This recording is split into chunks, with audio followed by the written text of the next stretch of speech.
Okay. No justice, no peace. Prosecute the police. No justice, no peace. Peace. Prosecute the police. Please. No justice, no peace. Please. Prosecute the police. Please. No justice, no peace. Prosecute the police. No justice, no peace. Prosecute the police. No justice, no peace. Prosecute the police. No justice, no peace. Please. Prosecute the police. Please. No justice, no peace. Prosecute the police. No justice, no peace. Hey. Prosecute the police. Hey. No justice, no peace. Yeah. Prosecute the police. Yeah. No justice, no peace. Yeah. Prosecute the police. Yeah. No justice, no peace. Yeah. Prosecute the police. What? No justice, no peace. What? Prosecute the police. What? No justice, no peace. What? Prosecute the police. What? No justice, no peace. Yeah. Prosecute the police. Please. No justice, no peace.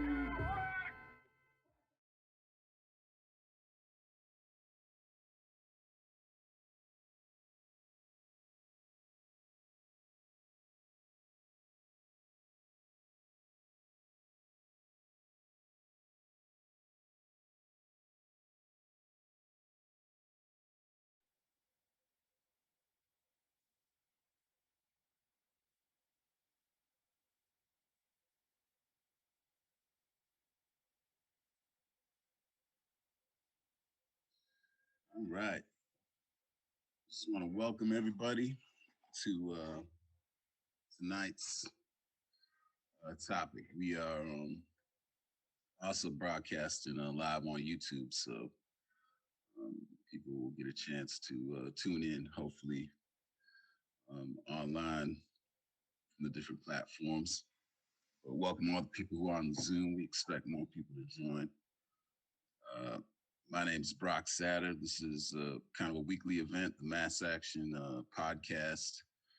And for the month of February, we've been focusing on Black History Month. But for Mass Action Against Police Brutality, we know that this issue, is deeply connected with the question of the Black struggle as a whole. So we always, want to delve deeper and gain a deeper understanding about this historic fight in this country for Black liberation.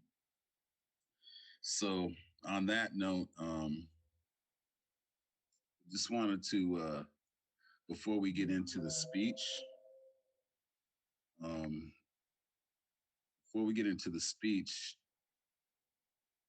we want to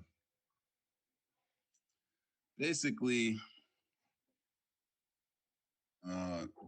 do a little tribute for somebody who passed away a few years ago. We meant to do it last week, but it just surpassed us. So I'm gonna share my screen and put up here on the screen real quick and tell the story before we take the before we hear the speech. So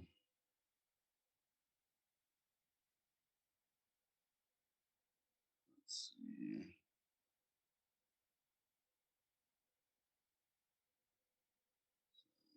Okay. So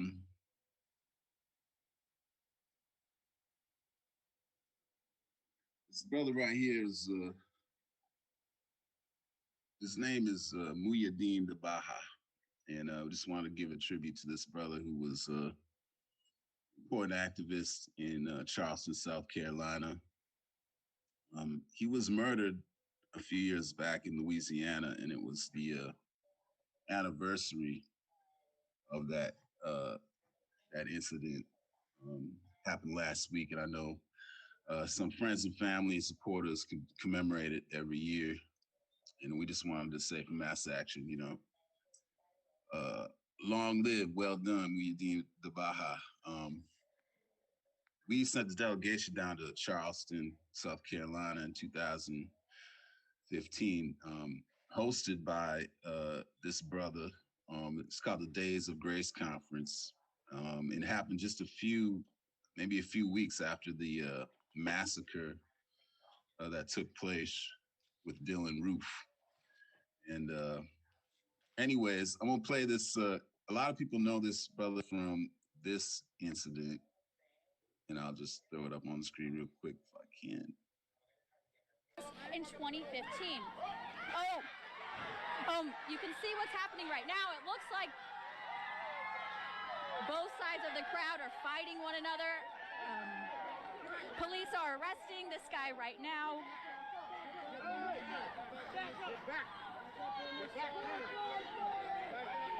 Back up, move up, press on this side, back it up. All right, so that was a thing that went viral online, but important story about Muhyiddin is the story I'm about to tell is he was if those who aren't familiar, but many will remember the case of Walter Scott, which happened in Charleston. This was one of the more well-known cases. He was shot 8 times in the back. It was captured on video, but the person who happened to capture the video, knew it was very explosive footage, didn't really know what to do, but how to get it to the family. But Muhyiddin had been very outspoken. He was the kind of the main leader of the Black Lives Matter chapter in Black Lives Matter chapter in South Carolina. And so somehow this person who took the video found Muhyiddin, and Muhyiddin was able to get this footage to the family, which eventually led to one of the first convictions, one of the only convictions in the period of Mike Brown to George Floyd. So we just want to salute the brother for that act of diligence and bravery, and really appreciate his contributions. I also make the point that there are a number of activists that have played roles in this fight over the last 6 years, and some have died mysterious deaths and haven't been fully investigated. So we continue to join his friends, supporters, and family, asking for more of a transparent investigation as to how and why he was murdered.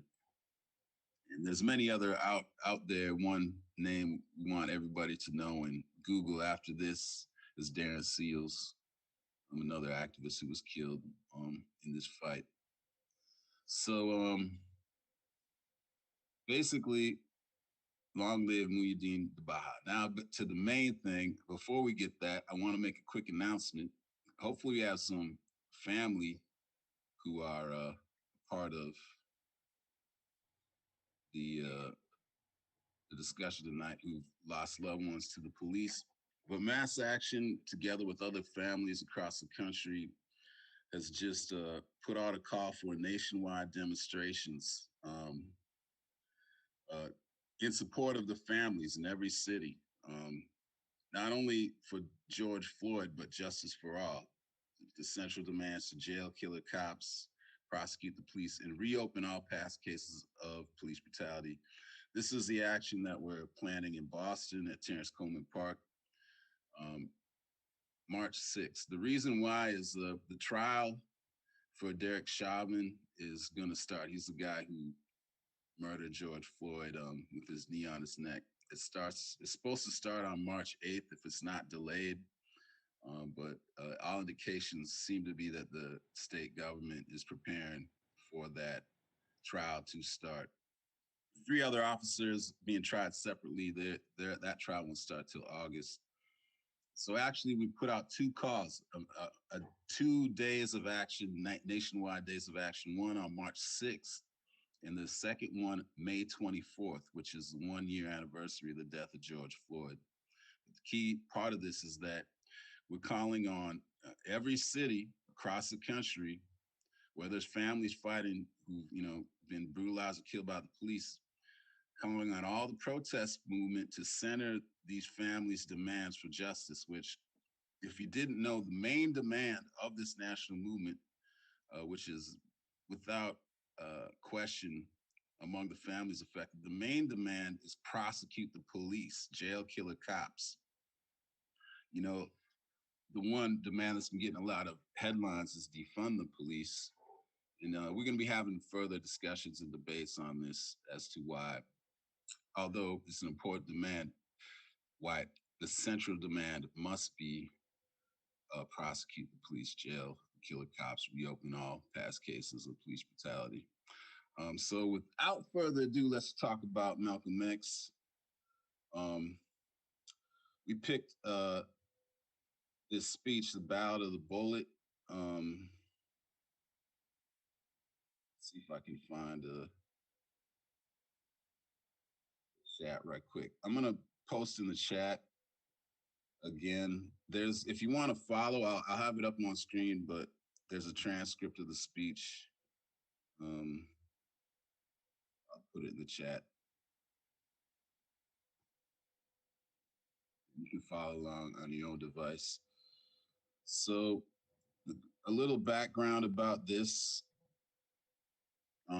Malcolm X, we're not going to really go into all of his history tonight, but one of the great leaders of the Black liberation movement in the United States, one of the great revolutionary leaders of all time. But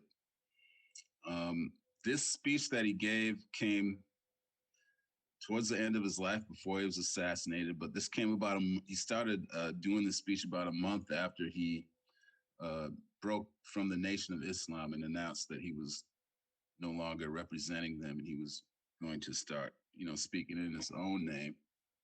So the Ballot of the Bullet is kind of delivered in this context. This is the height of the civil rights movement. This is also, a year, not even a year after John Kennedy is assassinated. Lyndon Johnson is in office, and the civil rights bill is being debated in Congress. It was first being proposed by John F. Kennedy before he was assassinated. There was a lot of opposition to it, but after he was assassinated, that kind of changed the climate. President Johnson started to advocate for it, but as you'll see in the speech, Malcolm X brings intense criticism towards him and also the party, the Democratic Party, which significant sections of that party were engaging in a filibuster to basically prevent the legislation from even coming to a vote. So that's kind of the context in which this debate or this discussion starts, and also takes up a lot of questions that we face in the movement today. So without further ado, you can follow along on the screen or on your device, the Ballot of the Bullet, Malcolm X.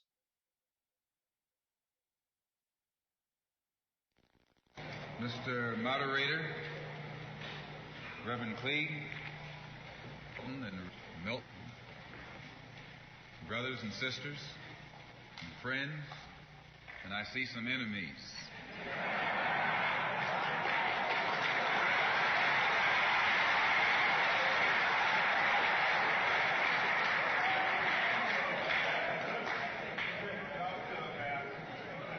In fact, I think we'd be fooling ourselves if we had an audience this large and didn't realize that there were some enemies present. This afternoon, we want to talk about the ballot or the bullet. The ballot or the bullet explains itself. But before we get into it, since this is the year of the ballot or the bullet, I would like to clarify some things that refer to me personally concerning my own personal position. I'm still a Muslim. That is, my religion is still Islam.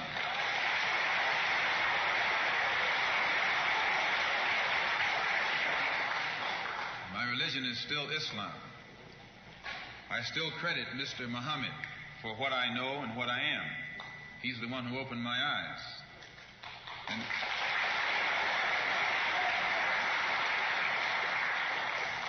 at present, I'm the minister of the newly founded Muslim Mosque Incorporated, which has its offices in the Teresa Hotel right in the heart of Harlem. That's the Black Belt in New York City. And when we realize that Adam Clayton Powell is a Christian minister, he has the Abyssinia Baptist Church, but at the same time he's more famous for his political struggling. And Dr. King is a Christian minister from Atlanta, Georgia, or in Atlanta, Georgia, but he's become more famous for being involved in the civil rights struggle. There's another in New York, Reverend Galamison. I don't know if you've heard of him out here.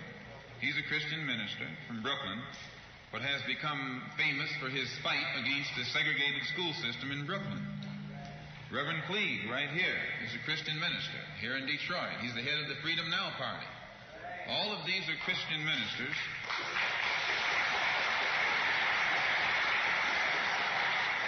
All of these are Christian ministers, but they don't come to us as Christian ministers. They come to us as fighters in some other category.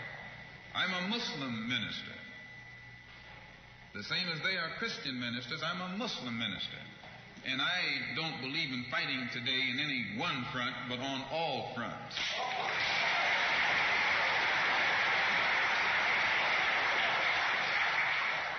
In fact, I'm a black nationalist freedom fighter.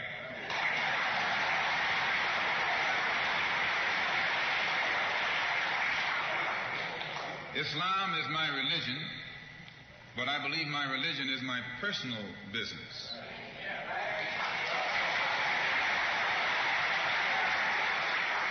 It governs my personal life, my personal morals, and my religious philosophy is personal between me and the God in whom I believe, just as the religious philosophy of these others is between them and the God in whom they believe. And this is best this way. Were we to come out here discussing religion, we'd have too many differences from the outstart, and we could never get together. So today, though Islam is my religious philosophy, my political, economic, and social philosophy is black nationalism. You and I...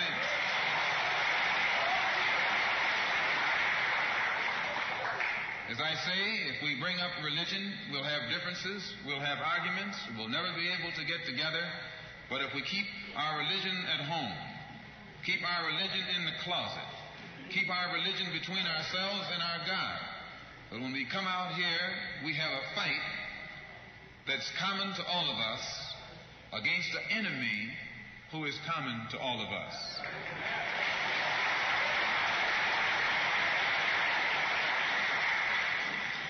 The political philosophy of black nationalism only means that the black man should control the politics and the politicians in his own community. The time when white people can come in our community and get us to vote for them so that they can be our political leaders and tell us what to do and what not to do is long gone.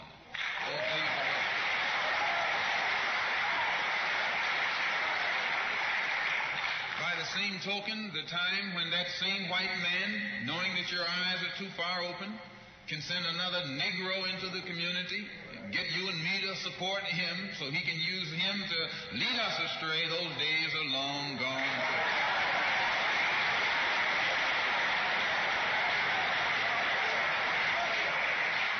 The political philosophy of black nationalism only means that if you and I are going to live in a black community, and that's where we're going to live, because as soon as you move into as soon as you move out of the black community into their community, it's mixed for a period of time, but they're gone, and you're right there all by yourself.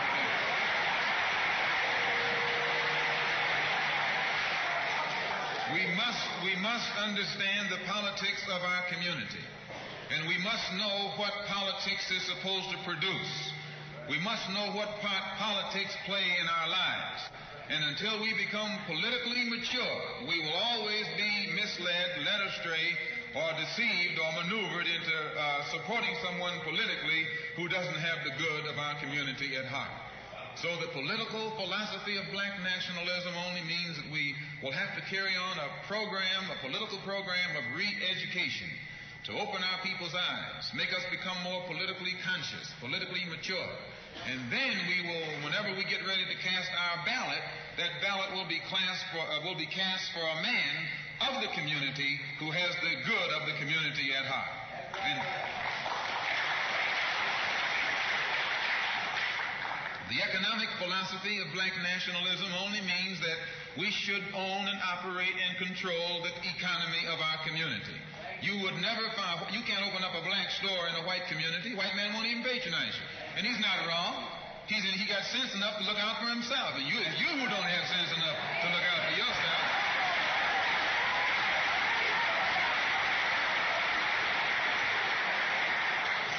The white man is too intelligent to let someone else come and gain control of the economy of his community.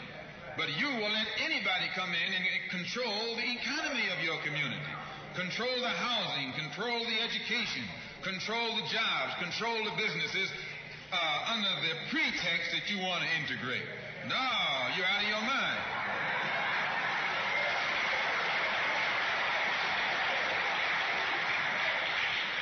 The economic philosophy of black nationalism only means that we have to become involved in a program of re-education to educate our people into the importance of knowing that when you spend your dollar out of the community in which you live, the community in which you spend your money becomes richer and richer. The community out of which you take your money becomes poorer and poorer. And because these Negroes who have been misled and misguided are breaking their necks to take their money and spend it with the man. The man is becoming richer and richer, and you're becoming poorer and poorer. And then what happens? The community in which you live becomes a slum. It becomes a ghetto. The conditions become run down. And then you have the audacity to complain about poor housing in a run-down community. Why, you run it down yourself when you take your dollar out.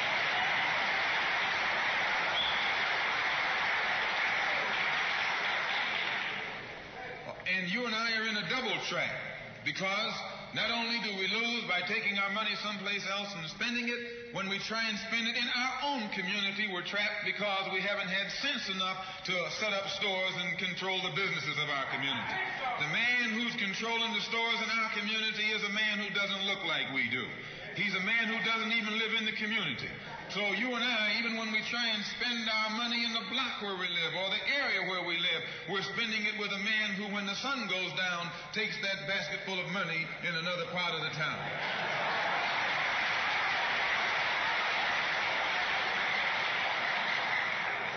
So we're trapped, double trapped, triple trapped. Anywhere we go, we find that we're trapped. And every kind of solution that someone comes up with is just another trap.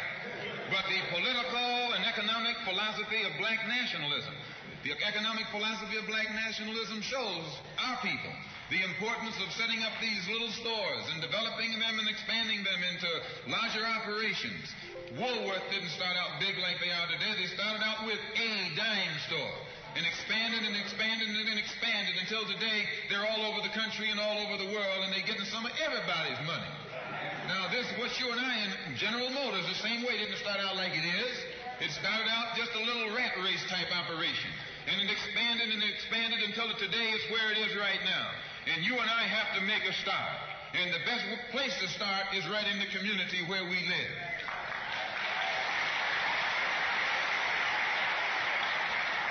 So our people not only have to be re-educated to the importance of supporting black business, but the black man himself has to be made aware of the importance of going into business. And once you and I go into business, we own and operate at least the businesses in our community. What we will be doing is developing a situation wherein we will actually be able to create employment for the people in the community. And once you can create some employment in the community where you live, it will eliminate the necessity of you and me having to act ignorantly and disgracefully, boycotting and picketing some cracker someplace else, trying to beg him for a job.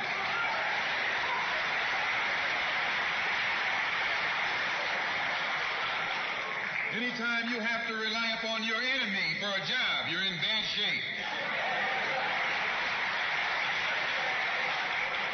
And he is your enemy. Anytime, you wouldn't be in this country if some enemy hadn't kidnapped you and brought you here.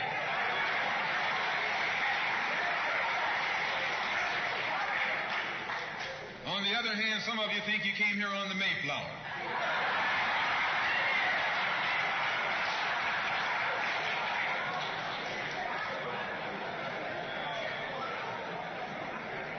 So as you can see, brothers and sisters, today, this afternoon, it's not our intention to discuss religion. We're going to forget religion. If we bring up religion, we'll be in an argument. And the best way to keep away from arguments and differences, as I said earlier, put your religion at home, in the closet. Keep it between you and your God. Because if it hasn't done anything more for you than it has, you need to forget it anyway.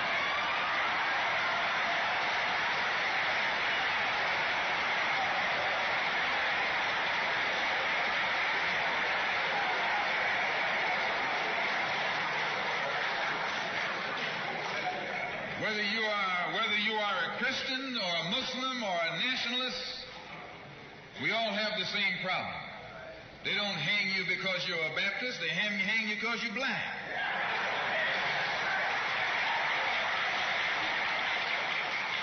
They don't attack me because I'm a Muslim, they attack me because I'm black. They attack all of us for the same reason. All of us catch hell from the same enemy. We're all in the same bag, in the same boat.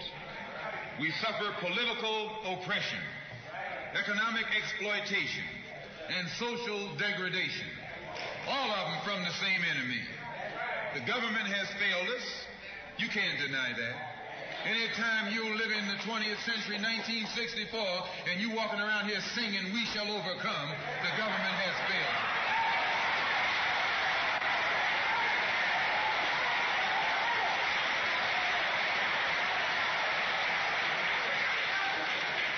This is part of what's wrong with you. You do too much singing.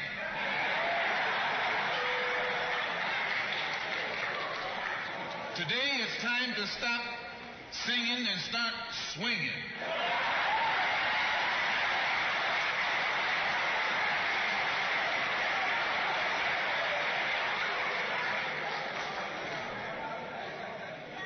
You can't sing up on freedom, but you can swing up on some freedom.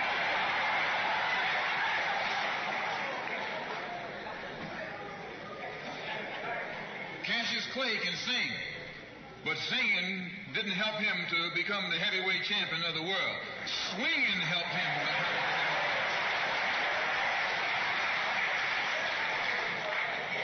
So this government has failed us. The government itself has failed us.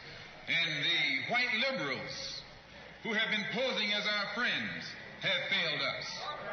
And once we see that all these other sources to which we've turned have failed, we stop turning to them and turn to ourselves. We need a self-help program, a do-it-yourself philosophy, a do-it-right-now philosophy. It's already too late philosophy. This is what you and I need to get with. And the only way we're going to solve our problem is with a self-help program. Before we can get a self-help program started, we have to have a self-help philosophy. Black nationalism is a self-help philosophy. What's so good about it, you can stay right in the church where you are and still take black nationalism as your philosophy. You can stay in any kind of civic organization that you belong to and still take black nationalism as your philosophy. You can be an atheist and still take black nationalism as your philosophy. This is a philosophy that eliminates the necessity for division and argument. Because if you're black, you should be thinking black. And if you're black and you're not thinking black at this late date, well, I'm sorry for you.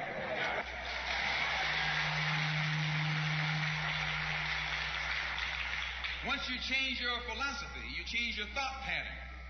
Once you change your thought pattern, you change your attitude. Once you change your attitude, it changes your behavior pattern. And then you go on into some action. As long as you got a sit-down philosophy, you'll have a sit-down thought pattern. And as long as you think that old sit-down thought, you'll be in some kind of sit-down action. They'll have you sitting in everywhere. It's not so good to refer to what you're going to do as a sit-in. That right there castrates you. Right there it brings you down. What goes with it? Think of the image of someone sitting. An old woman can sit. An old man can sit. A chump can sit. A coward can sit. Anything can sit. Well, you and I have been sitting long enough, and it's time today for us to start doing some standing and some fighting to back that up.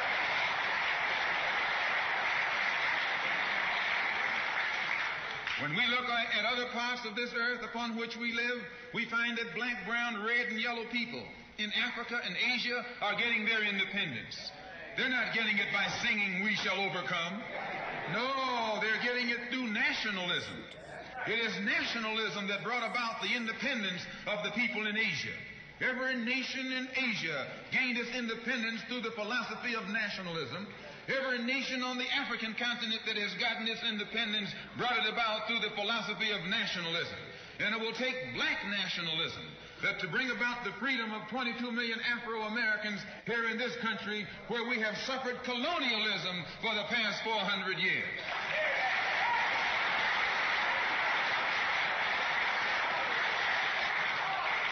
America is just as much a colonial power as England ever was. America is just as much a colonial power as France ever was. In fact, America is more so a colonial power than they, because she's a hypocritical colonial power behind it.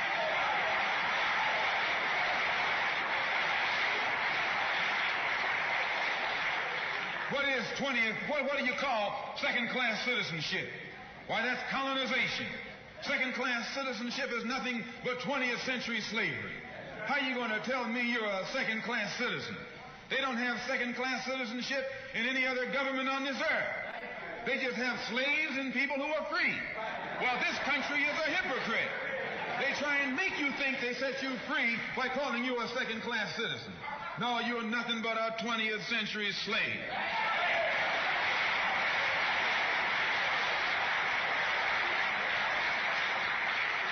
Just as it took nationalism to remove colonialism from Asia and Africa, it'll take black nationalism today to remove colonialism from the backs and the minds of 22 million Afro-Americans here in this country.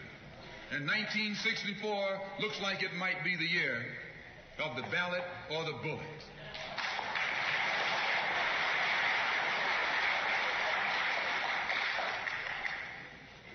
Why does it look like it might be the year of the ballot or the bullet? Because Negroes have listened to the trickery and the lies and the false promises of the white man now for too long, and they're fed up. They've become disenchanted. They've become disillusioned. They've become dissatisfied. And all of this has built up frustrations in the black community that makes the black community throughout America today more explosive than all of the atomic bombs the Russians can ever invent. Whenever you got a racial powder keg sitting in your lap, you're in more trouble than if you had an atomic powder keg sitting in your lap. When a racial powder keg goes off, it doesn't care who it knocks out the way. Understand this, it's dangerous. And in 1964, this seems to be the year. Because what can the white man use now to fool us? After he put down that march on Washington, and you see all through that now, he tricked you, had you marching down to Washington. Yes, had you marching back and forth between the feet of a dead man named Lincoln and another dead man named George Washington, singing "We Shall Overcome."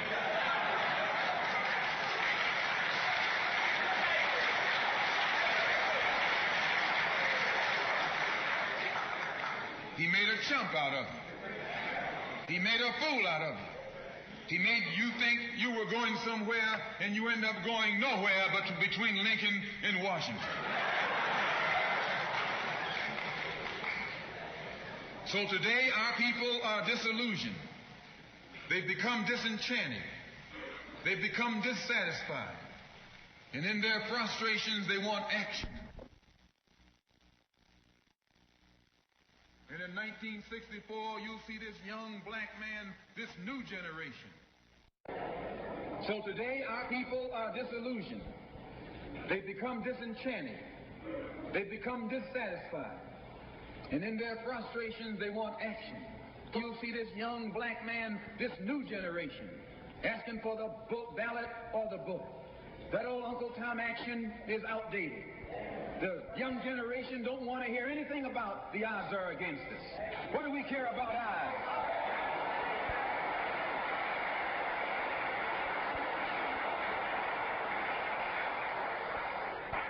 When this country here was first being founded, there were 13 colonies. The whites were colonized. They were fed up with this taxation without representation. So some of them stood up and said, liberty or death. Though I went to a white school over here in Mason, Michigan. The white man made the mistake of letting me read his history books. He made the mistake of teaching me that Patrick Henry was a patriot. And George Washington wasn't nothing nonviolent about old Pat or George Washington. Liberty or death was what brought about the freedom of whites in this country from the English.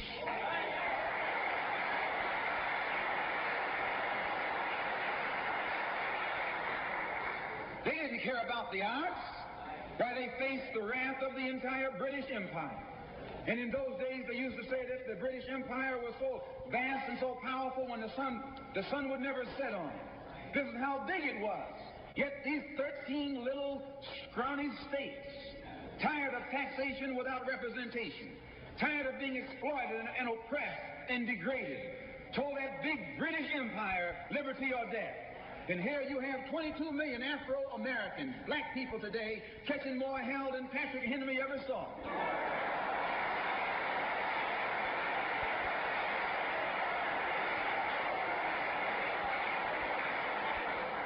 And I'm here to tell you, in case you don't know it, that you got a new generation of black people in this country who don't care anything whatsoever about odds.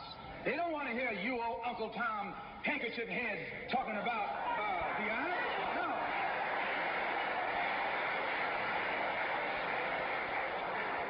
This is a new generation. If they're going to draft these young black men and send them over to Korea or South Vietnam to face 800 million Chinese.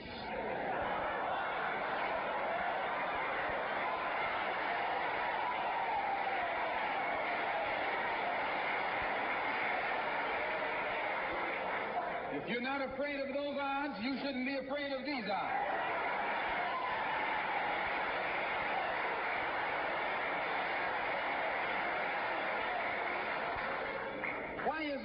Why does this loom to be such an explosive political year? Because this is the year of politics. This is the year when all of the white politicians are going to come into the Negro community. You never see them until election time. You can't blame them until election time. They're going to come in with false promises. And as they make these false promises, they're going to feed our frustrations. And this will only serve to make matters worse. I'm no politician. I'm not even a student of politics. I'm not a Republican, nor a Democrat, nor an American, and got sense enough to know it.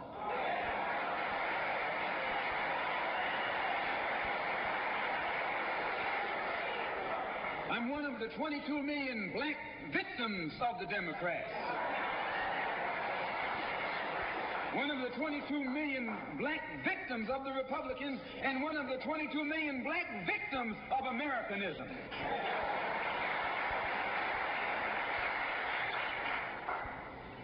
And when I speak, I don't speak as a Democrat or a Republican. I speak as a victim of America's so-called democracy. You and I have never seen democracy. All we've seen is hypocrisy.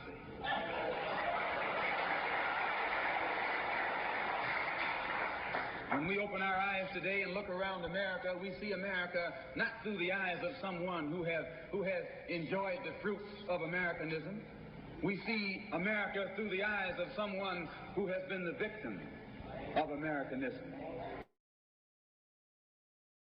We don't see any American dream. We've experienced only the American nightmare. We haven't benefited from America's democracy. We've only suffered from America's hypocrisy. And the generation that's coming up now can see it and are not afraid to say it.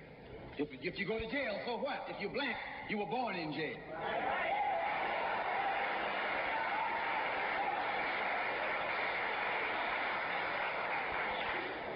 If you black, you were born in jail.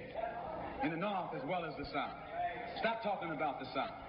Long as you south of the Canadian border, you're South.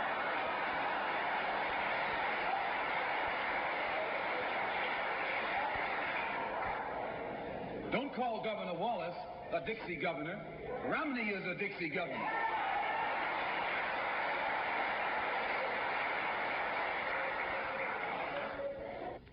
$22 million black victims of Americanism are waking up, and they're gaining a new political consciousness, becoming politically mature. And as they develop this political maturity, they're able to see the recent trends in these political elections. They see that the whites are so evenly divided that every time they vote, the race is so close, they have to go back and count the votes all over again. And which means that any block, any minority that has a block of votes that stick together is in a strategic position. Either way you go, that's who gets it. You're in a position to determine who'll go to the White House and who'll stay in the doghouse. You're the one who has that power. You can keep Johnson in Washington, D.C., or you can send him back to his Texas cotton patch.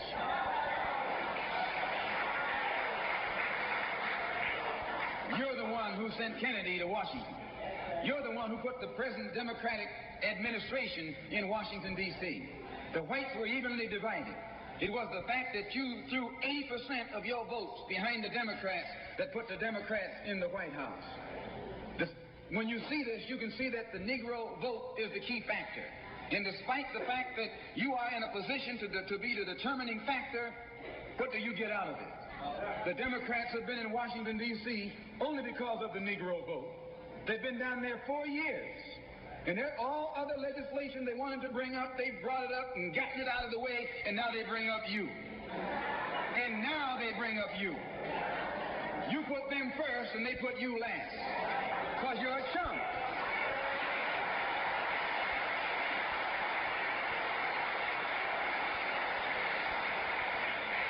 A political chump. In Washington, D.C., in the House of Representatives, there are 257 who are Democrats. Only 177 are Republicans. In the Senate, there are 67 Democrats. Only 33 are Republicans. The party that you back controls 2/3 of the House of Representatives and the Senate, and still they can't keep their promise to you because you're a chump.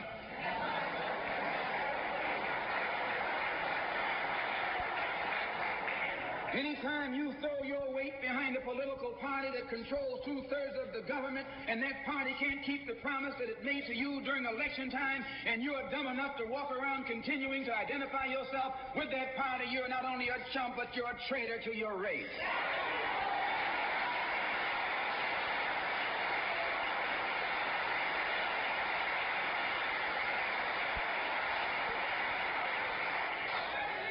And what kind of alibi do they come up with? They try and pass the buck to the Dixiecrats. Now, back during the days when you were blind, deaf, and dumb, ignorant, politically immature, naturally you went along with that. But today, as your eyes come open and you develop political maturity, you're able to see and think for yourself. And you can see that a Dixiecrat is nothing but a Democrat in disguise. You look at the structure of the government that controls this country. It's controlled by 16 senatorial committees and 20 congressional committees. Of the 16 senatorial committees that run the government, 10 of them are in the hands of Southern segregationists. Of the 20 congressional committees that run the government, 12 of them are in the hands of Southern segregationists. And they're going to tell you and me that the South lost the war.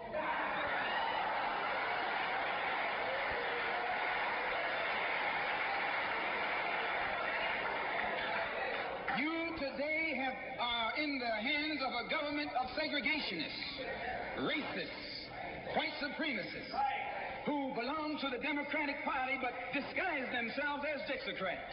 A Dixiecrat is nothing but a Democrat. Whoever runs the Democrats is also the father of the Dixiecrats. And the father of all of them is sitting in the White House.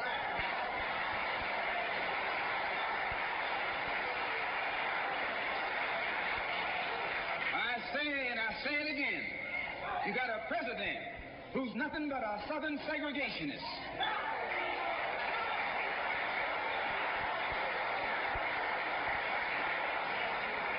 From the state of Texas. They'll lynch you in Texas as quick as they'll lynch you in Mississippi.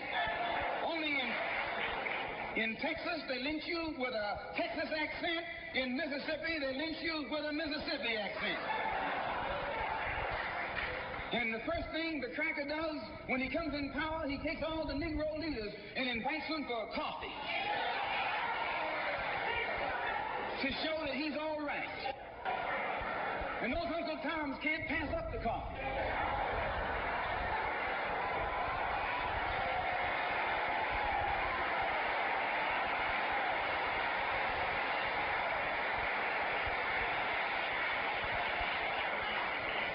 They come away from the coffee table telling you and me that this man is all right. Because he's from the South. And since he's from the South, he can deal with the South. And look at the logic that they're using. What about Eastland? He's from the South. Make him the president. If Johnson is a good man because he's from Texas, and being from Texas will enable... If Johnson is a good man because he's from Texas, and being from Texas will enable him to deal with the South, Eastland can deal with the South better than Johnson. Oh, I say, you've been misled. You've been had. You've been took.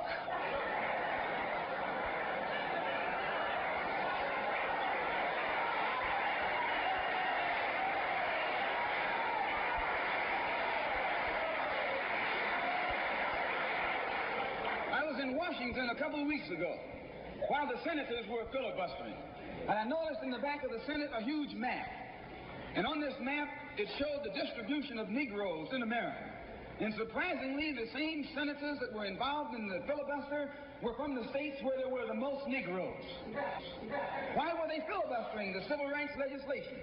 Because the civil rights legislation is supposed to guarantee voting rights to Negroes in those states. And those senators from those states know that if the Negroes in those states can vote, those senators are down the drain.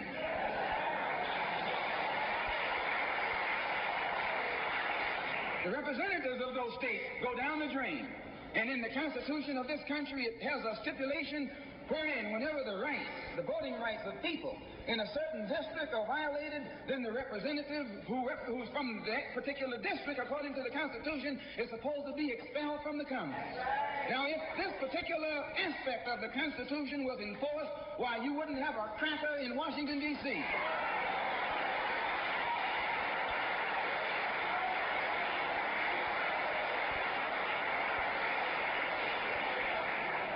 But what would happen? When you expel the Dixiecrat, you're expelling the Democrat. When you destroy the power of the Dixiecrat, you're destroying the power of the Democratic Party.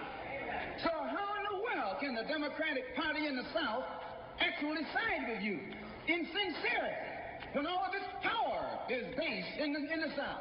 These Northern Democrats are in cahoots with the Southern Democrats.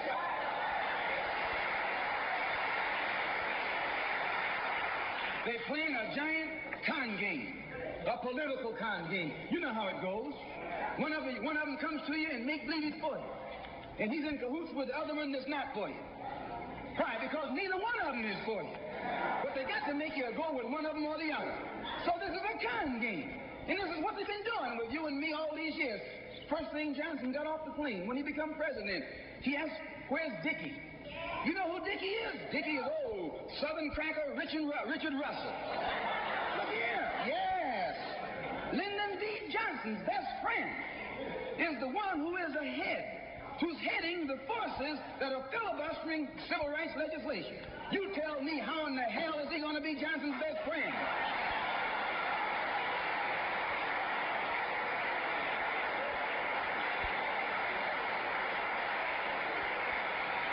How can Johnson be his friend and your friend too? No, that man is too tricky. Especially if his friend is still old Dickie.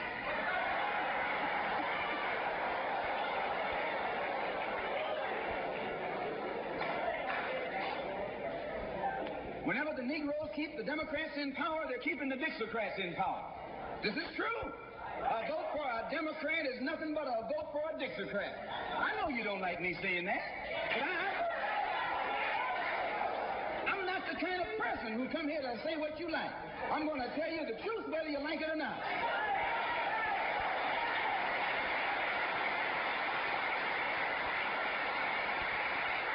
Up here in the North, you have the same thing.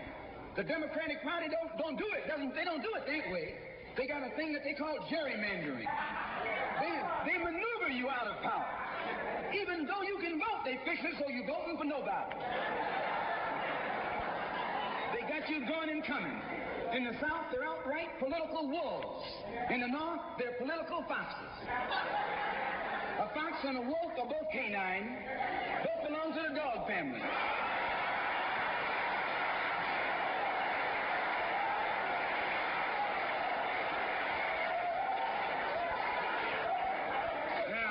You take your choice. You're going to choose a northern dog or a southern dog. Because either dog you choose, I guarantee you, you'll still be in the doghouse. This is why I say it's the ballot or the bullet. It's liberty or it's death. It's freedom for everybody or freedom for nobody.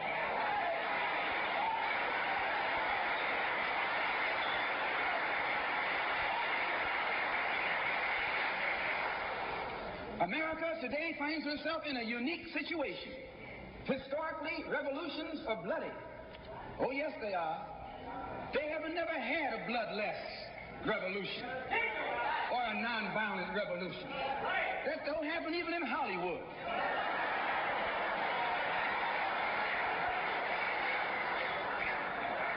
You don't have a revolution in which you love your enemy. And you don't have a revolution in which you are begging the system of exploitation to integrate you into it. Revolutions overturn systems. Revolutions destroy systems. A revolution is bloody. But America is in a unique position. She's the only country in history in a position actually to become involved in a bloodless revolution. The Russian Revolution was bloody. Chinese Revolution was bloody. French Revolution was bloody. Cuban Revolution was bloody. And there was nothing more bloody than the American Revolution. But today, this country can become involved in a revolution that won't take bloodshed. All she's got to do is give the black man in this country everything that's doing. Everything.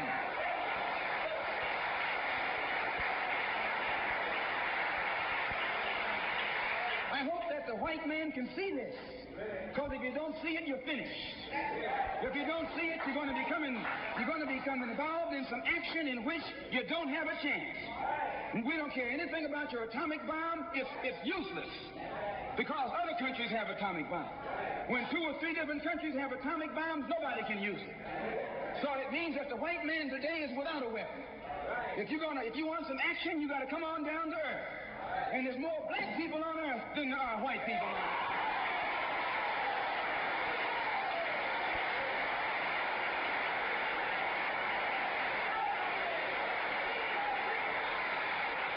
I only got a couple more minutes.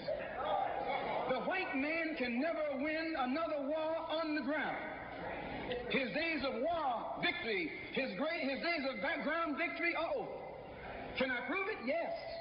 Take all the action that's going on this earth right now that he's involved in. Tell me where he's winning. Nowhere. Why, some rice farmers, some rice eaters ran him out of Korea. Yes, they ran him out of Korea.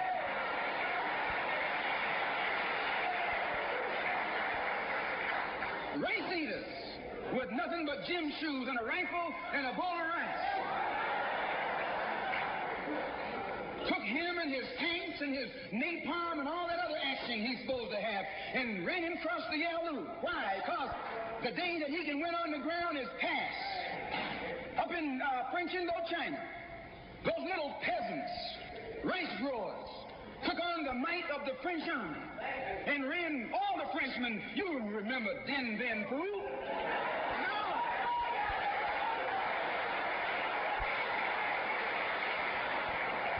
The same thing happened in Algeria, in Africa. They didn't have anything but a rifle. The French had all these highly mechanized instruments of warfare, but they put some guerrilla action on. And a white man can't fight a guerrilla warfare. Guerrilla action takes heart, takes nerve, and he doesn't have that.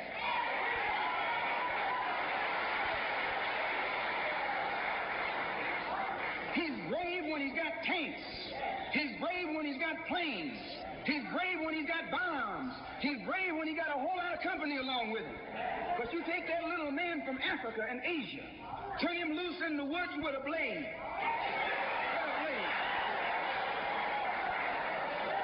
That's all he needs. All he needs is a blade. And when the sun comes down, goes down, and it's dark, it's even Steven.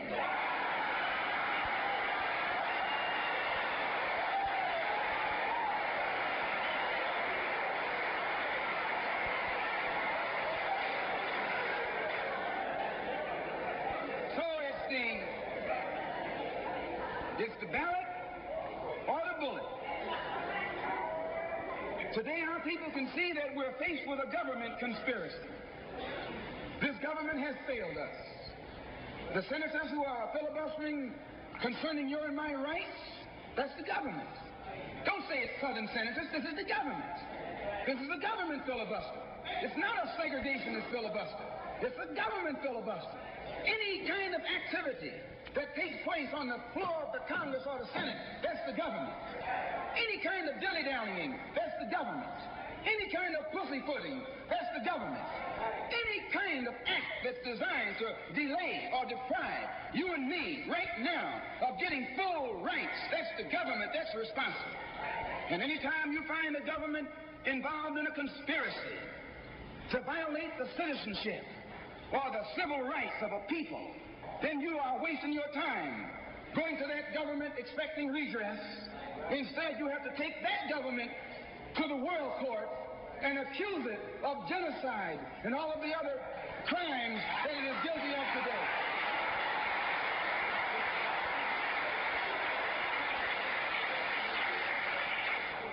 So those of us whose political and economic and social philosophy is black nationalism have become involved in the civil rights struggle.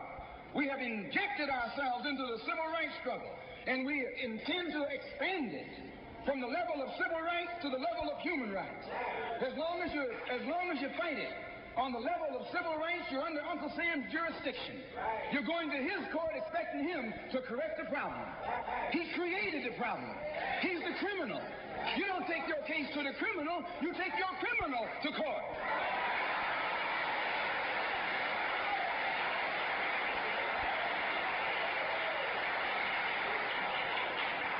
When the government of South Africa began to trample upon the human rights of the people of South Africa, they were taken to the UN.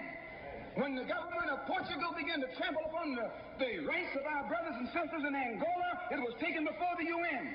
Why, even the white man took the Hungarian question to the UN, and just this week, Chief Justice Goldberg was crying over 3 million Jews in Russia about their human rights, charging Russia with violating the UN Charter because of its mistreatment of the human rights of Jews in Russia.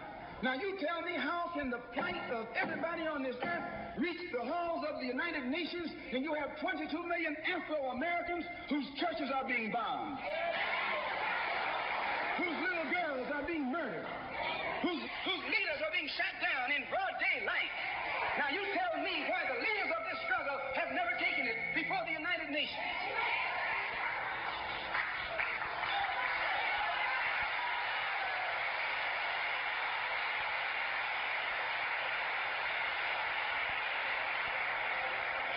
So our next move is to take the entire civil rights struggle problem into the United Nations.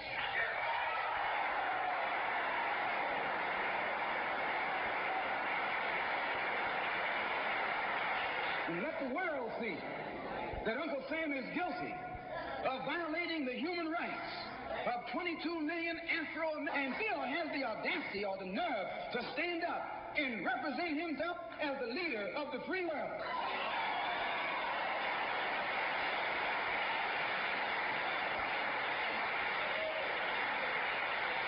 Not only is he a crook, he's a hypocrite. Here he is standing up in front of other people, Uncle Sam, with the blood of your and my mothers and fathers on his hands, with the blood dripping down his jaws like a bloody-jawed wolf, and still got the nerve to point his finger at other countries.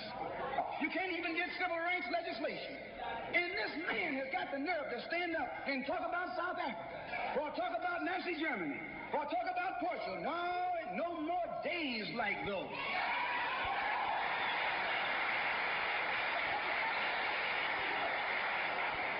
So I say in my conclusion, the only way we're going to solve it, we got to unite in unity and harmony. And black nationalism is the key.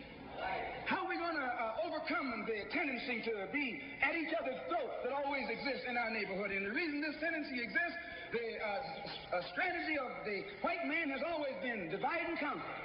He keeps us divided in order to conquer us. He tells you I'm for separation and you for integration and keep us fighting with each other. No, I'm not for separation and you're not for integration. What you and I are for is freedom.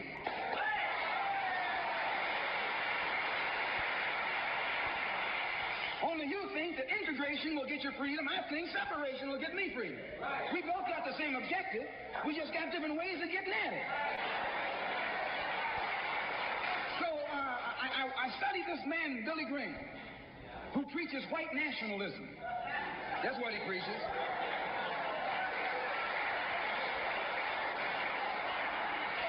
I say that's what he preaches. The whole church structure in this country is white nationalism. You go inside a white church, that's what they're preaching, white nationalism. They got Jesus white, Mary white, God white, everybody white. That's white nationalism.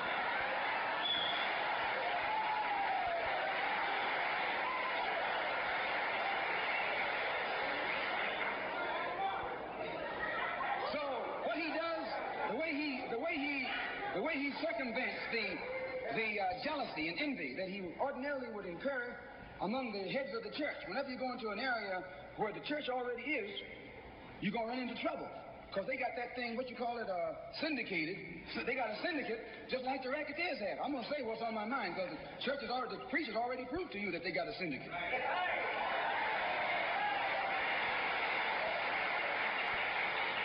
And when you're out in the rackets, whenever you're getting in another man's territory, you know, they gang up on you. And that's the same way with you. You run into the same thing. So how Billy Graham gets around that, instead of going into somebody else's territory like he's going to start a new church, he doesn't try and start a church. He just goes in preaching Christ. And he says, everybody who believes in him, you go wherever you find him. So this helps all the churches, and so since it helps all the churches, they don't fight him. Well, we're going to do the same thing, only our gospel is black nationalism. His gospel is white nationalism. Our gospel is black nationalism. And the gospel of black nationalism, as I told you, means you should control the politics of your community, the economy of your community, and all of the society in which you live should be under your control. And once you feel that this philosophy will solve your problem, go join any church where that's preached. Don't join a church where white nationalism is preached. Now, you can go to a Negro church and be exposed to white nationalism. But when you walk in a Negro church and a white Mary and some white angels, that Negro church is preaching white nationalism.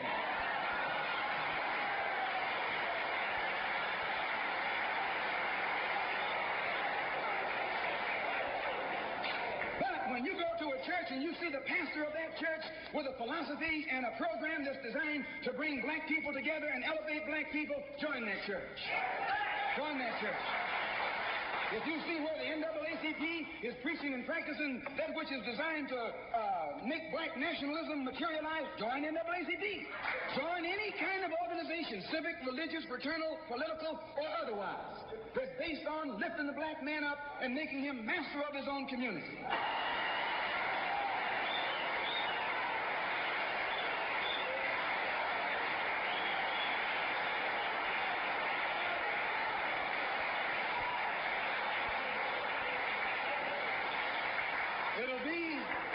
It'll be the ballot, or it'll be the vote. It'll be liberty, or it'll be death. And if you're not ready to pay that price, don't use the word freedom in your vocabulary. One more thing. I was on a program in Illinois recently with Senator Paul Douglas, a so-called liberal, so-called Democrat, so-called white man. At which time he told me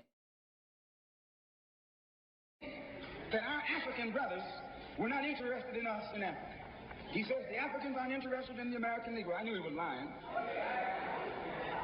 But during the next 2 or 3 weeks, it's my intention and plan to make a tour of our African homeland.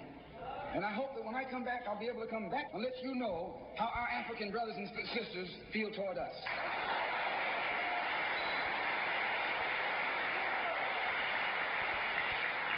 And I know before I go there that they love us.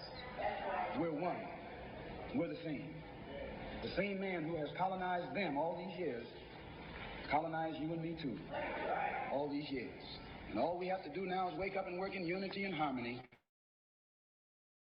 And that will be over. I want to thank the Freedom Now. I want to thank Milton and Richard Henry for inviting me here this afternoon, and also Reverend Clegg. And I want them to know that anything that I can ever do at any time to work with anybody in any kind of program that is sincerely designed to eliminate the political, the economic, and the social evils that confront all of our people in Detroit and elsewhere, all they got to do is give me a telephone call and I'll be on the next jet right on into the city.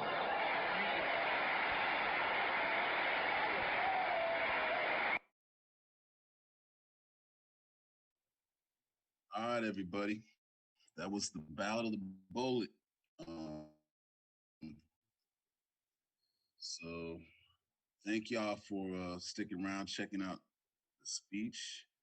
We're going to have a little time to discuss it now. So before we open up the discussion, I just want to say a couple comments. One is, if you are not familiar with Malcolm X, I highly encourage you to check out other speeches like this.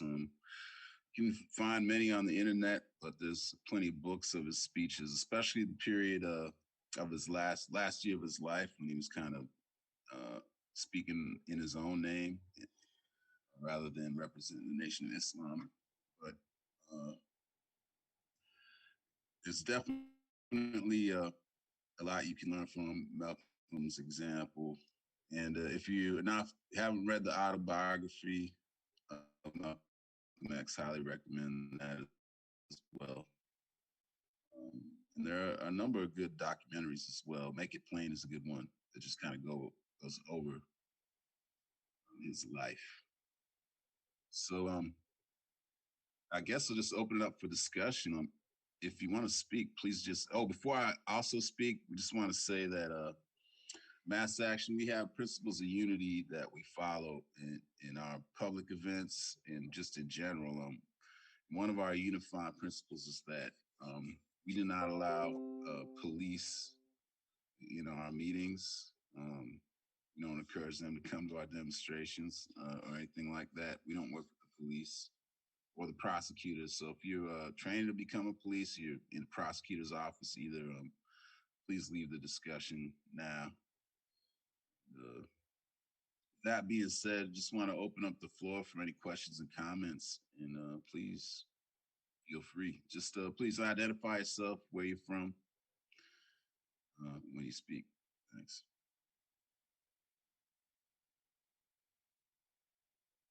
Hello. Hi. My name is Tiani Tisdall. I'm not sure if we're stacking these conversations. Let me put on the video here. All right. Thank you playing that. That's one of my favorite Malcolm X speeches, of all time. When you put it on, I was just like, okay, I just jumped on this phone conversation. My thing, and in terms of the importance of that speech is we are going through all of everything he's talking about. I mean, he was talking about the filibuster, and I put this in a chat about calling everyone that's on this call and how important it is to call Joe Manchin, who is a so-called Democrat, but then we could go really deeper into all that. And he voted with the Republicans against giving workers $50 an hour pay. He voted with them last week, and yeah, he calls himself a Democrat. Whatever. So.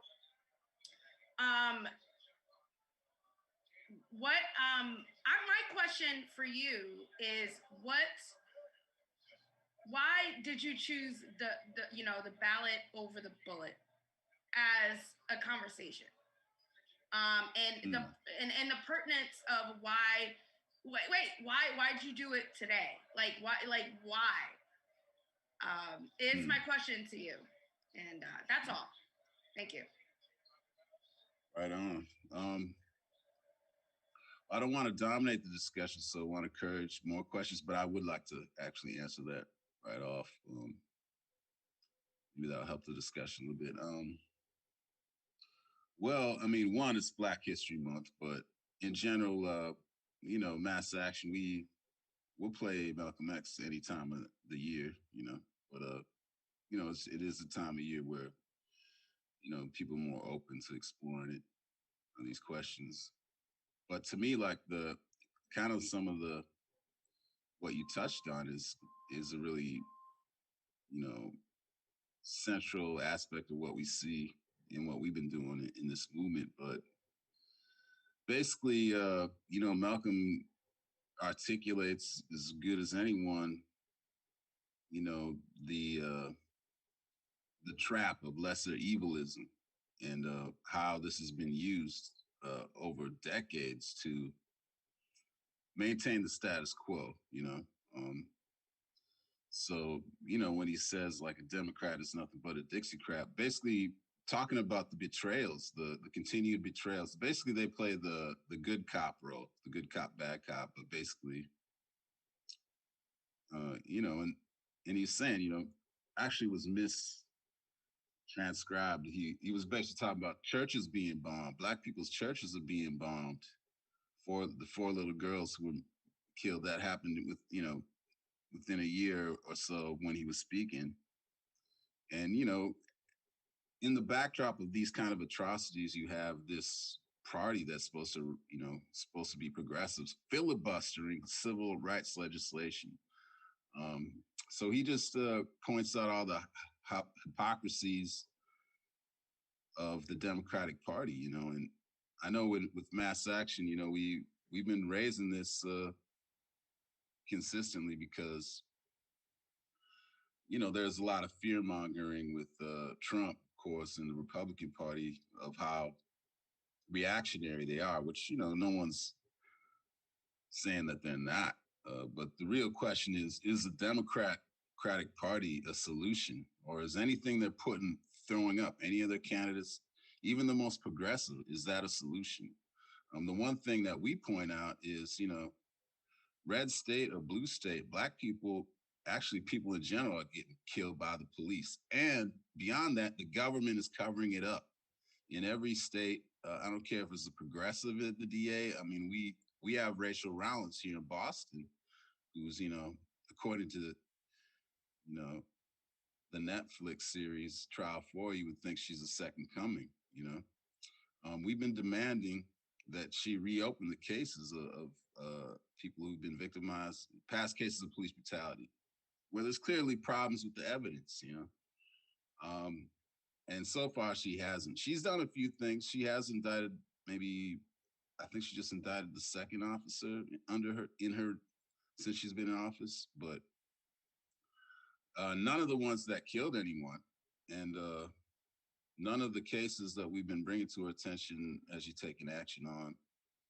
And not just to pick on her, but just a lot of DAs, like the one in Philly that everyone was first, citing the most. I don't think he's indicted one police officer yet.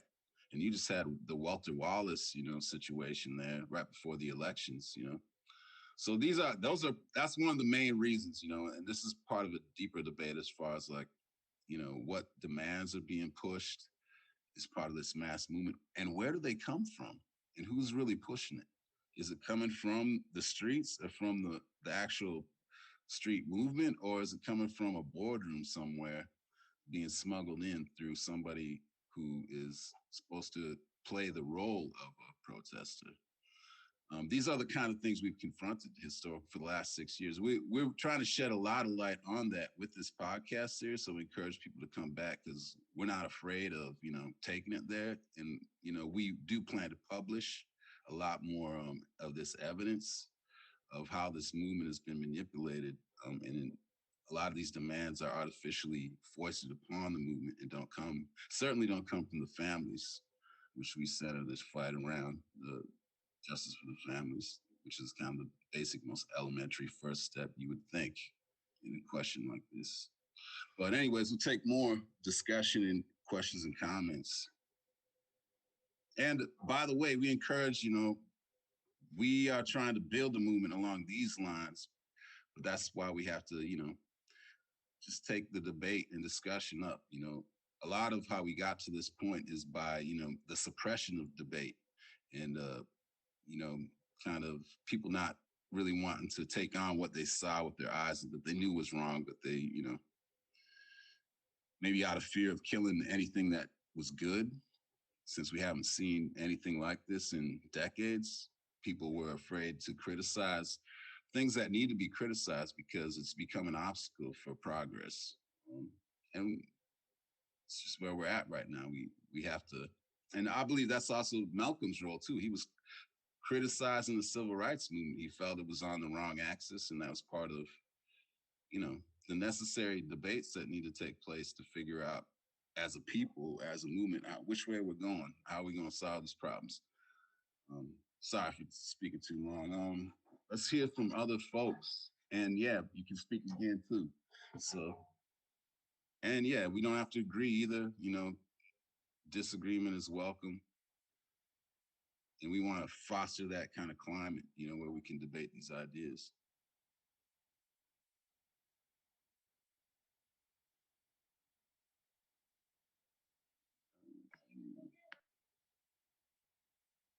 Anybody? Go ahead.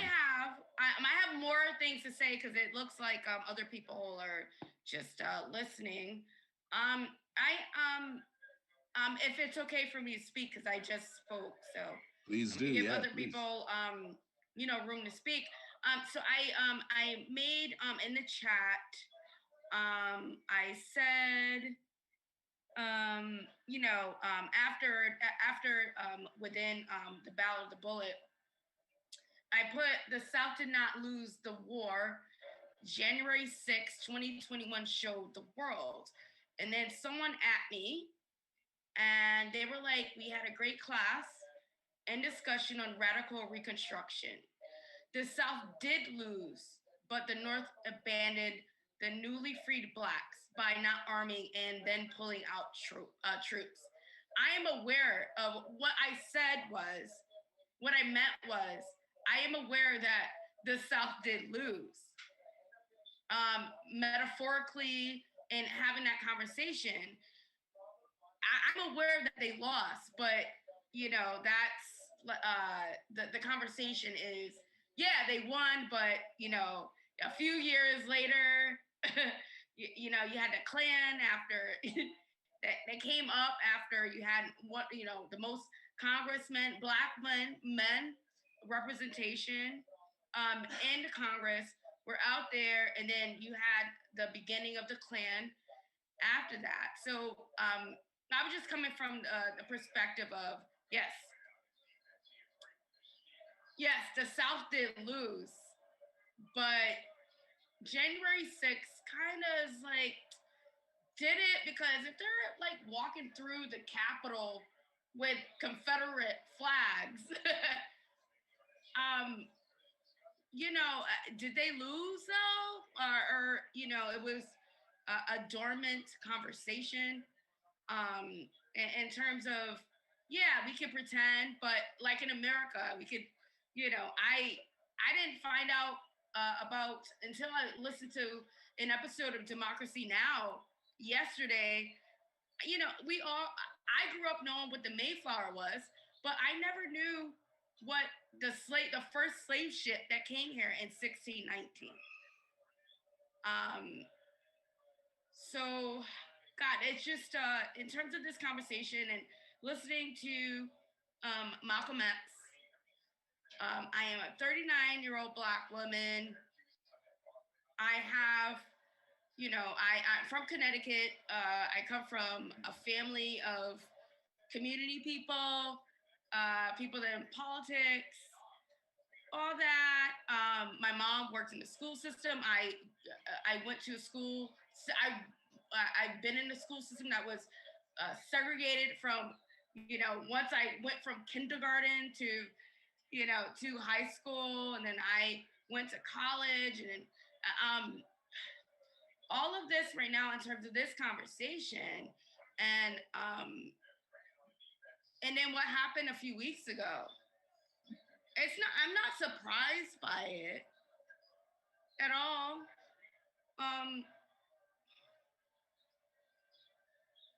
I'm not surprised by it. A part of me is kind of annoyed that, damn, I'm like, hey, white friends, you get it now? Like, you get, do you understand me? And still, and talking to the gentleman who said, they were trying to tell me on the chat, like, yes, the South did lose. I was coming from a perspective of like, I am aware of that.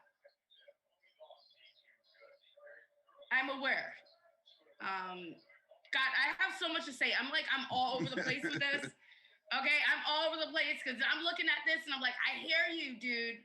I see you. But then I'm like, I know. But then I'm like, damn it, I don't know. Like, what? Like, okay, so I just want to put that out there. All right. Hey, all right. Why don't I take like a list here now? Now we started a discussion. This is good. I think Jose wants to speak because I think that's who you're referring to. But is anybody else? It was Jose. Is it?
All right. Anyone else want to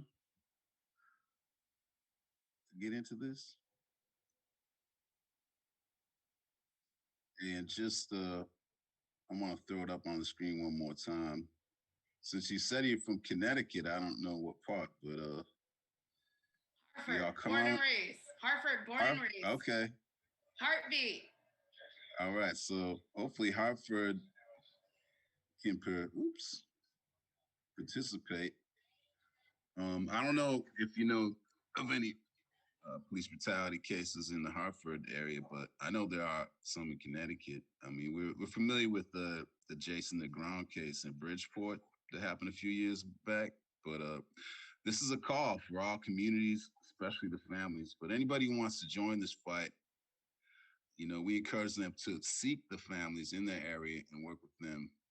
And we try to really begin to unlock the real latent potential of this movement with more conscious, coordinated action that is in alignment with the families affected by the incidents that have outraged everybody, such that they want to take the streets. So we're trying to bring it back to what started it all. But in every community across the country, that's how we try to move, you know, less spontaneous actions, more strategic actions. But, you know, we'll see what we can do. You can be a part of this. And everyone in Boston, encourage y'all to get involved or wherever you're at. Stop sharing that. Anybody else want to discuss what was raised? You know, I could keep on jumping on this, but because no one else seems to have anything else to say. Go ahead. So, no, so I currently live in Chelsea, Okay. in Massachusetts. Right. So I'm from, when you ask where I'm from, I'm born and raised in Hartford, but I live in the Boston area now. But there are there's a few cases that are going on right now. I've been trying to get in contact with someone with MAAPB for the past couple weeks about the Janelle Ambrose case in Randolph. I'm not sure if you know about that. Yeah, we're familiar. She spoke at our last demonstration, but we've been trying to get out there on the weekends. So we're gonna we've been out there for her for the past few weeks because there's other events going on. Tomorrow morning we're gonna go down to Randolph, and then we're gonna go to Lowell for Moses Harris. But I spoke with someone from. Oh wait, a bunch of different groups. So I come through, with Refuse Fascism, Boston Mayday Coalition. I'm pretty sure that you are in cahoots with the Freedom Fighting Coalition, and that. So we're not in cahoots, but we do know who they are. All I know is that I don't know. All I know is that that's what we have been doing, and other groups in the area. Anarchist Black Cross. We've every Sunday, at least for the past 2 months, we've been doing Zoom calls and such, and trying to create actions within the community. And I've been trying to get in contact with someone from you guys, and it was nice to have this phone call today, and then get in the Zoom call and see what you're doing, because other groups are doing their thing, and what I have been getting into as an activist and organizer is to bring all of us together, because the only way we can change things is if we, it's all about going from point A to C. The thing is with all these different groups is that the B part is, I don't like to go it that way, but we all have our agenda. And so, myself, I have been jumping on phone calls with different organizations, seeing what they're all about, and trying to get people together so we can talk about things. And so that's what's happening tomorrow. At 10, we'll probably be out from 10 o'clock to the action in Lowell will be from like 12 to 2. So we'll be out until maybe around 3-ish. But you know, that's what we're just trying to get together with different groups.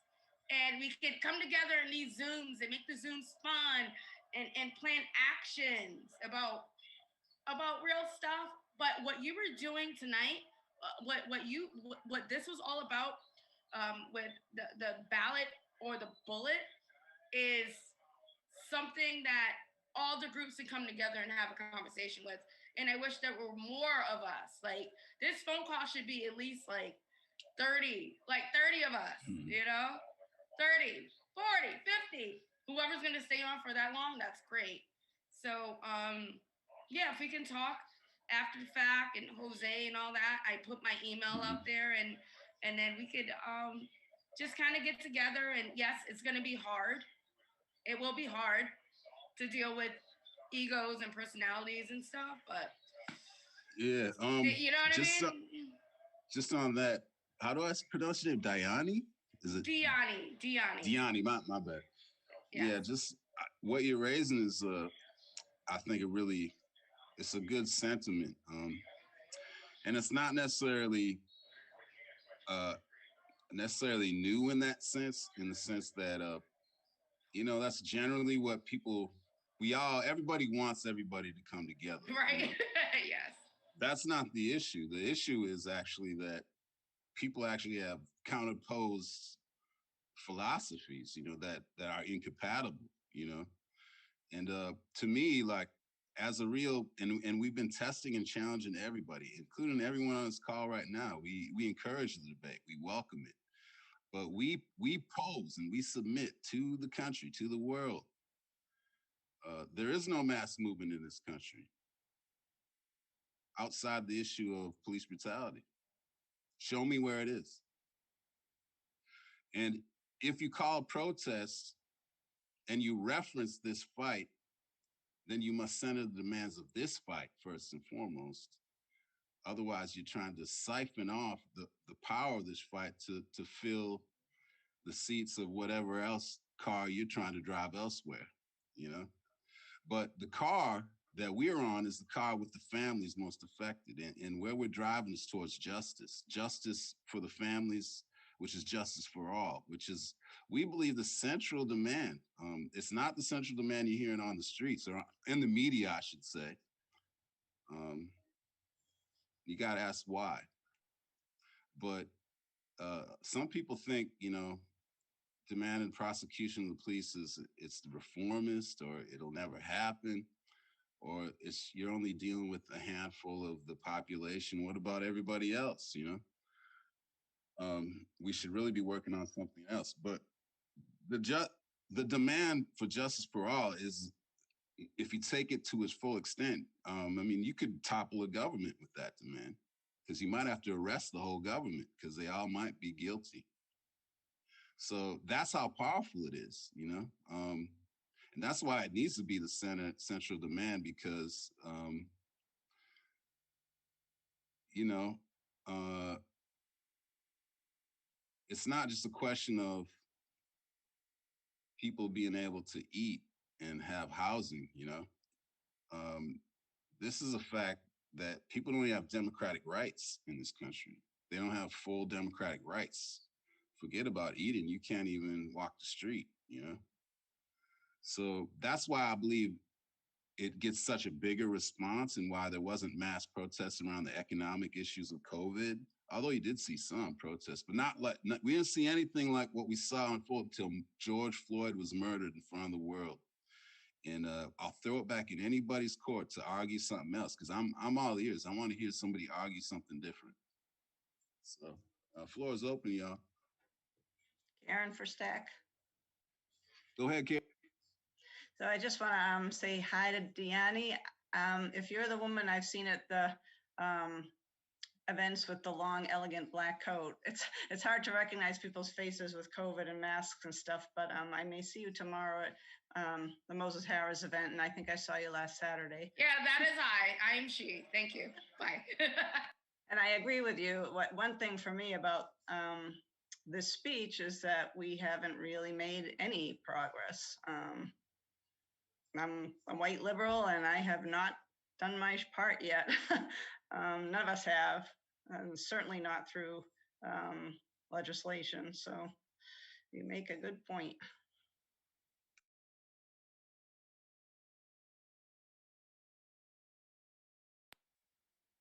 All right. Well, I should make an announcement, everyone. And Yanni, this is for you too. Every Friday, we still have a lot of. We plan to keep going every Friday. I guess now we've been striving for a regular schedule, but it looks like we'll stick with this. But the next few Fridays we have other events planned. The one next week is going to be, we're going to show the movie Fruitvale Station. I don't know if you've seen that. It's about the Oscar Grant case. He was killed by the police, and it kind of, anyways, it's probably one of the better known movies about the issue. But on top of it, though, we're going to interview the family, the Oscar Grant family afterwards, do a little Q&A. And there's a development in that case, which is in line with the kind of campaign we're on, which is just highlighting to everybody that these cases can be reopened. Even in the Oscar Grant case where it went to trial and one officer was prosecuted, they're currently trying to reopen that case and prosecute another officer who was involved who never was prosecuted. But so yeah, we're gonna do that next week, and then after that, still show some more historical films and get these debates going. You know, part of it too is just education. Like, you know, it's not enough to protest. You know, it's not just like a, you know, like some football game where whoever cheers loudest wins or something. You know, we need strategy and tactics. You know, in order to do that, you need to understand the field that you're playing. You need to understand what the issues are. You know, so that's why we're doing this too, to arm ourselves to act. You know, so I see Andy's got his hand up. Yeah, yeah. I just wanted to speak on the demand to prosecute the police that Brock was touching on. And I think it ties into, you know, the ballot or bullet speech in a real particular way, in a sense of, you know, Malcolm was really talking about putting the government on trial. You know, he meant it in a literal sense, you know, to take the U.S. the crimes of the United States government to the United Nations, but it also was his whole political outlook and where he was moving to try to push the movement to promote independent, you know, working class politics, and for him, independent Black working class politics specifically. But this is what the demand to prosecute the police does better than any other demands that are being raised, is that it puts the entire government on trial for the crimes that they've committed and what they're trying to cover up. There's no nuance to it or ambiguity around it like other demands that can be co-opted by some of these parties, the two ruling parties, mainly the Democrats and Republicans. And that's really how it links to the whole legacy of what Malcolm was pushing, because Malcolm was truly for independent politics that put the government on trial for their crimes and exposed them to the world and to the masses of people who want justice. So that's really how it ties and how that legacy carries forward, is that a demand like prosecute the police, you know, and reopen the cases. As you can see, none of these folks will take up that demand. None of these folks in the government will take up that demand. They'll co-opt or take up defund in some form in order to give vote, but get votes and so forth. But to take up prosecute the police means you got to put somebody on trial.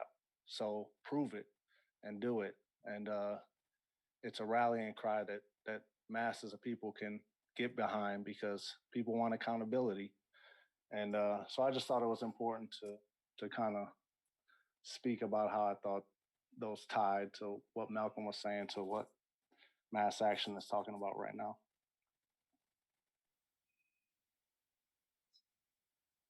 Thank you. So, is anyone else thinking about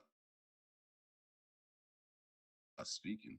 You're not obligated to, but want to have the opportunity. And I agree, we didn't really get the word out too good on this week's session. So hopefully we'll have more people in Zoom next week. But we're going to keep doing this. And it's not just going to be about history. We're going to talk about the present and recent history. So, but if there's no final words by anyone, just want to thank y'all for coming through. Keep spreading the word about Mass Action Podcast every Friday. Check us out on Facebook, Instagram, basically two main social media platforms. We're on Twitter too. And see y'all out in the streets. Spread the word about the nationwide action, March 6th.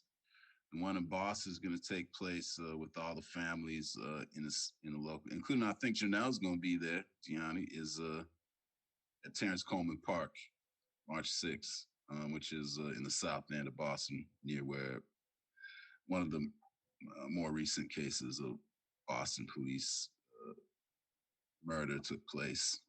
So we're campaigning to change that name. It's currently called Peters Park, but we're trying to change it to Terrence Coleman Park to address that. And all right, y'all. I guess that'll be it for this week. Let's give it up for Malcolm X. And as I said on the way out, we want to just give a little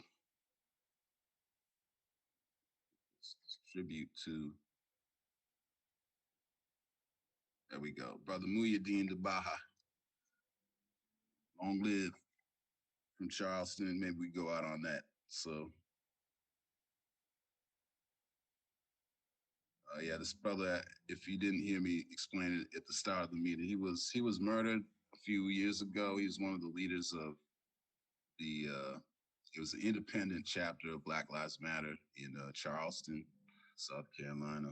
He helped expose the Walter Scott case, got the footage from the person who took it to the family, which helped secure that conviction of that police, one of the few who went to jail in the last 6 years. He was murdered, and it was questions about, whether the investigation was transparent. We joined those demands and also want to highlight the fact that, there are activists out here getting killed, and none of them are really being investigated. One of the main ones that we wanted to highlight is SEALs. So, long live Muhyiddin Dabaha. Long live Dan SEALs. Till next week, y'all. Mass action. Mass action. We out of here. Till we win. Till we win. This was awesome. Thank you. Yeah, hope to see you again, Deanna. We'll be in touch. No, absolutely. I did put on there my email, and I would love for just to have a rapport. You, Jose, whoever else is on this call. I saw that Charlie and Karen was on there, but everyone else is new to me, so I would definitely love to stay in touch with everyone. Sounds good. I got your information, so we'll be reaching out. Thank you. I'm sure you'll probably see Karen tomorrow if you're going to be at these protests. I know she'll be out there. All right. Thank you. Have a All right, we'll be in touch. Thank you. You too now. Thank All you. right. Take care. Bye. Bye, y'all.